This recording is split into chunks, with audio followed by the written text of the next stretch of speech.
O demônio existe.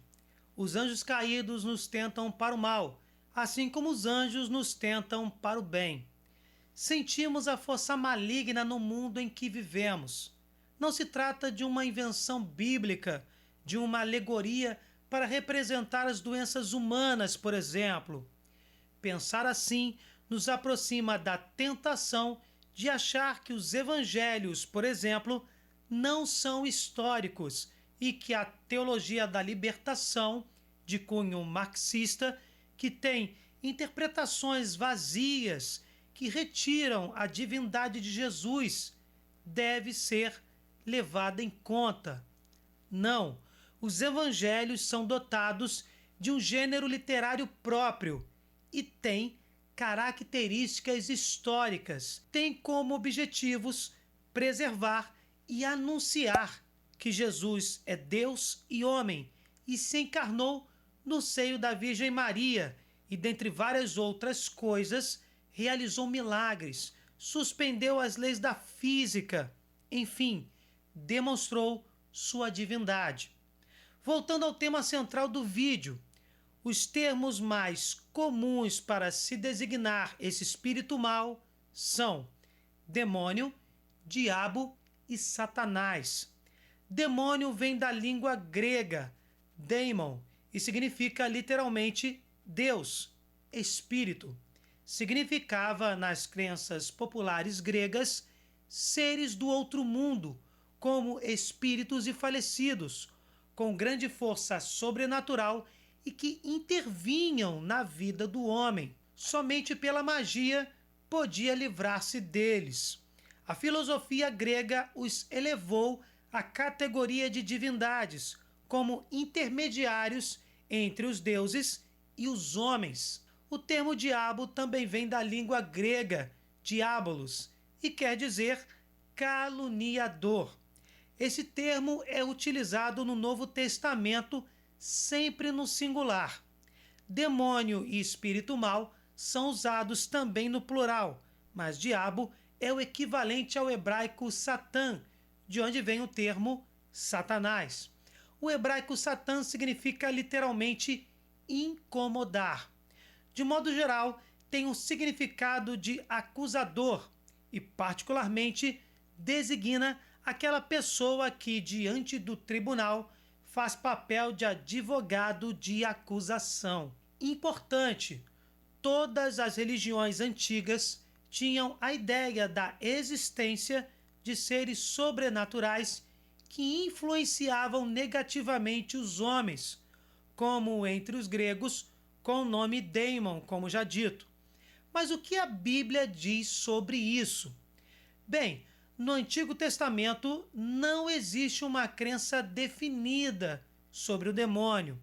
Em um trecho de 1 Samuel, temos uma breve alusão, onde é dito que um espírito mau assombrava Saul. Também em Deuteronômio existe uma referência, porém aqui é claramente uma referência aos deuses pagãos, como o próprio texto explica. Para o Antigo Testamento, todo o mal que atingia o ser humano não era causado pelo demônio, e sim pelo próprio Deus, através de seus anjos. Quando faziam o bem, eram os anjos da guarda. Quando faziam o mal, eram os demônios. Na verdade, Jesus, no Novo Testamento, faz compreender que Deus não cria o mal, somente o permite para tirar dele um bem ainda maior. Deus não causa o mal em nenhuma hipótese. Porém, no judaísmo, a crença em Satanás, o acusador, é muito presente.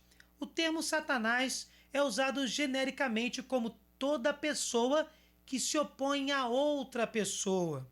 Enfim, um ser sobrenatural que acusa o homem diante de Deus. Essa concepção nasce do judaísmo tardio, influenciado pelos gregos.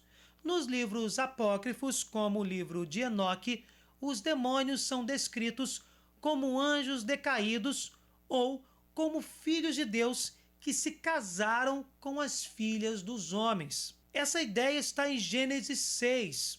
Satanás, inclusive, é identificado como uma serpente. Por isso, o livro da Sabedoria diz que é pela inveja do demônio que a morte entrou no mundo. Também é muito conhecida a passagem do livro de Jó, onde Satanás acusa o justo diante do trono de Deus, ainda que seja um modo literário de falar. Temos aqui uma ideia de como os demônios eram entendidos. Podemos resumir que o Antigo Testamento identifica um princípio do mal que opera no mundo e tenta prejudicar o homem. É Satanás, o acusador. No Novo Testamento, temos os casos de possessão demoníaca. Os demônios aqui são geralmente chamados de espíritos ou espíritos impuros.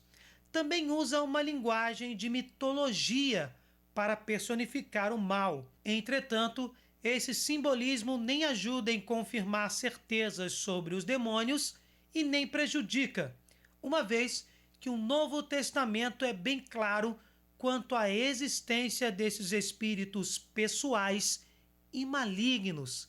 Aliás, o Novo Testamento usa, sem distinção, os termos Satanás e diabo para nomear o espírito mau, caracterizado como forte, maligno, tentador, com poder de trevas e atuante no mundo. Também deixa claro que os demônios estão sujeitos ao poder de Deus e serão definitivamente dominados. A doutrina tradicional confirma que são seres pessoais e completamente opostos a Deus, anjos decaídos do céu por soberba, por orgulho. Essa doutrina tem como base a tradição hebraica. Já a doutrina da Igreja ensina que esses demônios são espíritos pessoais malignos, não porque foram assim criados por Deus, mas porque livremente optaram por isso.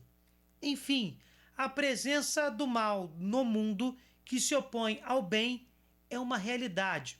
Os demônios não podem ser confundidos com doenças, pois Jesus curava as doenças e exorcizava os demônios. A distinção era clara em qualquer tradução legítima, como em Mateus 8, verso 16. Alguns episódios podem nos confundir, porém, há relatos de expulsão de demônios que estão fora destas patologias de neurose, de histeria ou epilepsia, como em Mateus capítulo 9, do 14 ao 29 e outros. Os próprios evangelistas diferenciam entre doença e possessão diabólica, e Jesus se dirige ao demônio como um ser pessoal, racional, completamente distinto do ser humano possuído. Enfim, São Paulo chama o maligno de o Deus desse mundo, Marcos de o homem mais forte. O homem se torna submisso a esse falso Deus toda vez que opta pelo mal e se faz escravo do pecado. O mal, como já dito, não é criado por Deus. Ele procede de um ser pessoal que se tornou assim por opção. Não podemos negar a sua existência, pois Jesus exorcizou várias pessoas e comprovou essa pessoalidade dos anjos decaídos. A influência no mundo sobre as pessoas é clara, é cristalina. No entanto, sabemos que existe a força do bem que nos veio pela ressurreição de Jesus. Ela é a garantia da vitória sobre o mal. Com sua morte e ressurreição, Jesus venceu o poder das trevas. O homem está salvo, mas ainda não. Isto é, o homem deve cooperar para a sua salvação e a salvação do mundo, fazendo frutificar os germes da ressurreição de Jesus. O homem pode vencer em si mesmo essa força do mal, essa tentação, essa sedução, pela graça de Deus, através da oração, pelo jejum, pela prática da fé.